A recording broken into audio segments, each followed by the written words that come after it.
What's going on? Jivits here, and this is my Dauntless Chainblades guide.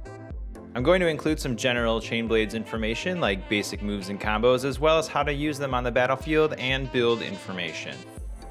When I first started playing, Chainblades definitely had the most draw for me. I saw this new type of weapon, something unfamiliar. I was intrigued. Chainblades are quick and a fun weapon, dashing in and out of danger at impressive speeds. This weapon has seen a lot of changes since it was first released, but it's sitting at a decent place right now as of Open Beta Patch 0.51. Chainblades are a slashing weapon, so you will do increased damage to unbroken parts of the behemoth. Slashing damage is the only damage capable of cutting tails and horns. Chainblades, because of its quick flurry of attacks, is the master of applying elemental status effects. You'll quickly set the behemoth on fire, slow it down with frost, and stun it with shock with ease using Chainblades. They also work great with per hit effects like Bladestorm and are incredibly mobile. Chainblades have a fast melee attack called Bladed Attacks and a ranged chain throw attack that uses stamina. The ranged attack is an excellent boop tool when your build has +6 weighted strikes. For the most part, you won't really be using this ranged attack other than the boop. It's really not worth it to stand at range and attack. It's low DPS and uses quite a bit of stamina. So this ranged attack can be used in more than a few ways. The basic chain throw will toss your chain blade upwards. If you hold forward while chain throwing, it will do a horizontal swipe attack. This is the attack that is best for booping an incoming behemoth. The dodge chain throw is done by chain throwing mid-dash. This adds extra range for poke damage and also can be used in conjunction with your special. The special can be used in two ways. When the behemoth is at a distance, the special chain pull is used as a gap closer. Fling your blades forward and pull yourself towards the behemoth. When in melee range, your special is chain push and is used to get away quickly by pushing off of the behemoth and doing a backflip. There are some iframes or invulnerability frames at the beginning of this, but you can get hit in midair. Each pull or push uses one of your special nodes, and you can store a total of 4. You recharge your special by filling up the crescent meter above with attacks. Then one of the nodes below will fill up when it's ready to be used. If your meter is full with all 4 nodes, you will do damage as well when you use your special. It's worth noting that if you do miss a chain pull, it will not use one of your special uses. I'll touch on the special a little bit more in the advanced techniques later on. Basic combos. So the first combo, which is your bread and butter damage combo, is called Bladed Edge. This combo uses no stamina and is a quick way to DPS the behemoth with any amount of time. The combo is done with 5 of your close range bladed attacks. You can dash or use your special to get out of this combo at any time in between attacks, so it's easy to squeeze in as many attacks as you need, then get out when danger is coming. Chain Fling is your ranged combo, which is done by 3 casts of your chain throw. This combo does cost stamina and really should only be used if you're forced to attack at range. With the current set of behemoths, this rarely happens, if ever, so you won't be using this combo.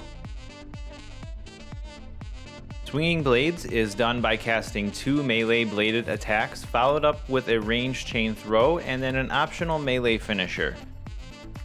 Typically this is referred to as the LLR combo, and this is what has been nerfed, then buffed, then nerfed again. In Open Beta Patch 5.0, this combo was really strong, like you'd stagger with weighted strikes and apply elemental statuses almost instantly. It's since been tuned down again. Damage-wise, this is back to the point where you won't be using this combo, and you'll want to stick to Bladed Edge and Blade Spin. It can still help at applying elemental statuses, and with a little bit of a damage buff, this could be useful again when you don't have the full time to cast the Blade Spin, but you want to hit multiple parts and work towards applying elemental status effects.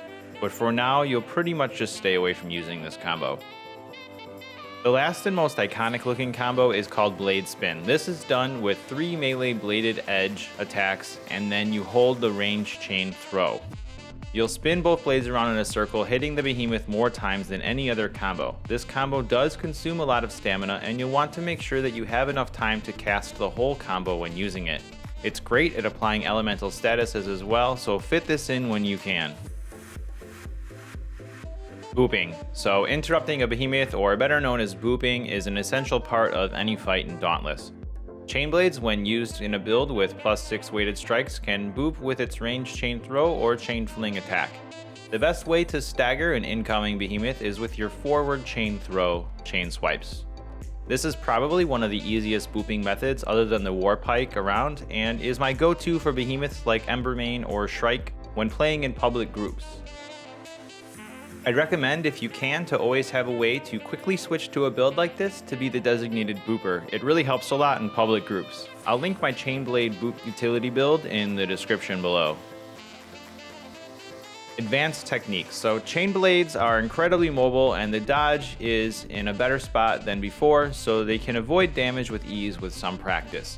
Because of this mobility, if you want the most DPS in a fight, learning to stick to a behemoth as much as possible with little to no downtime is your priority with this weapon.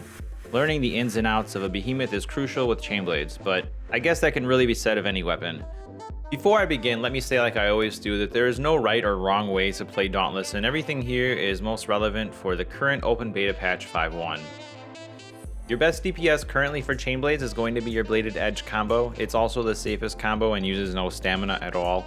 If you're going to be using a build that is flat damage like Rage Hunter, or Rage with attack speed like Evasive Fury or Wild Frenzy, this combo is pretty much all you want to be doing during a fight.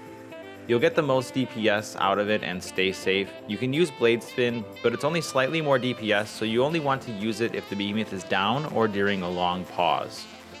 You'll want to squeeze in more blade spins if you're using a build that has a per hit effect like Blade Storm and weighted strikes, or if you're trying to apply elemental status effects. With weighted strikes, not only can you boop, but it does stagger pretty decently. You're still going to be using your bladed edge combo the most, but fit this in more when you can with a build like this. Blade Spin hits more than twice as much as the bladed edge combo. While the combos are fairly simple, the learning curve for chain blades is mostly in the movement and dodging. Typically, I would recommend using your dash to close the distance between you and the behemoth and saving your special for the chain push. There are times where, like the behemoth is down, you'll have extended time to attack the behemoth, and the pull becomes more useful because you want to get there as soon as possible to do more DPS. But if you're constantly pulling and pushing in a fight, you're bound to spend faster than you can earn. If you're going to chain pull, you should know that you can press Q while tossing a dodge chain throw attack or a chain fling attack, and it will act as a chain pull special and do damage at the same time. By pressing dash, then a ranged attack, then Q when it connects, it will quickly pull you forward and do damage to the behemoth. Chain blades is one of the harder weapons to master only because of the dash timing. Learning to reliably dash in and out with chain blades is completely different than any other weapon. With every other weapon, your iframes or invulnerability frames start at the beginning of your roll. The chain blade dash has iframes, but it is at the end of your dash. So unlike other weapons, your dash needs to be happening much sooner than the roll. When using chain blades, you'll need to be more mindful of your positioning because a quick roll through an attack is not available. It takes time to get used to the timing of chain blades, but once you do, you've really mastered the chain blades. Builds and gear. So this section is mostly up for interpretation, as there isn't a right or a wrong way to build. It all depends on your playstyle preferences and what you enjoy. Also, with the current state of RNG for cells, not everyone can make every build, so they're more about working with what you have. With that being said, I'll talk about some general tips for your chain blades build. Currently, there are a few chain blades builds that can help maximize damage. Rage Hunter is a very popular perk across the board because of its consistent damage and that every behemoth has an enraged state. Rage, if you're comfortable sitting at low health, is another option for consistent damage. Also, the new Predator perk works really well with chain blades if you can manage to not get hit in a fight. For utility, look to AETHERIC Attunement. This will increase your tap and hold ability on your lantern to help buff your damage as much as possible. Lastly, attack speed is really dealer's choice, but I prefer and recommend Evasive Fury as long as you can dodge consistently. Wild Frenzy works well with the Rage build because you're already sitting below 50% HP. For the utility boot build, you want to make sure you have 6 weighted strikes. I use the Pangar blades for this build because they're already +2, so a +3 in the slot of the weapon puts me at +5, needing only 1 more from any piece of gear. It makes the utility build a little more interchangeable with other pieces of gear depending on what I'm running. As far as which chain blades to use, the Rezakuri blades is probably the best bet for pure damage, with multiple unique passives for extra damage in succession and a 10% chance to hit twice. You'll see this proccing pretty consistently with the fast strikes of the chain blade. Otherwise, the Bloodfire Embermane chain blades is also a great choice, with a similar unique to the Reza blades and Evasive Fury perk. You'd also want to make sure you're using these when fighting Rezakuri or Koshai. For your lantern, use the Drask Lantern for added damage and the lightning attack. I've also taken a liking to the Koshai Lantern that has a fun engaged damage mechanic and lifesteal, which works really well. Like I said originally, it's mostly about playstyle preference and RNG here, but this is a good starting point for building chain blades. I'll post some of my builds in the description below. Take a look and feel free to use that tool to post your builds in the comments, and I'll take a look and let you know what I think. Anyways, thanks for watching. That's all I have for you today. Leave a like if you enjoyed this video. Be sure to subscribe for more Dauntless weapon guides, behemoth guides, and plenty of other helpful videos. If you have any questions or opinions about Dauntless or this video, make sure to leave a comment below. I enjoy all feedback on my videos. Thanks for watching, and I will see you next time.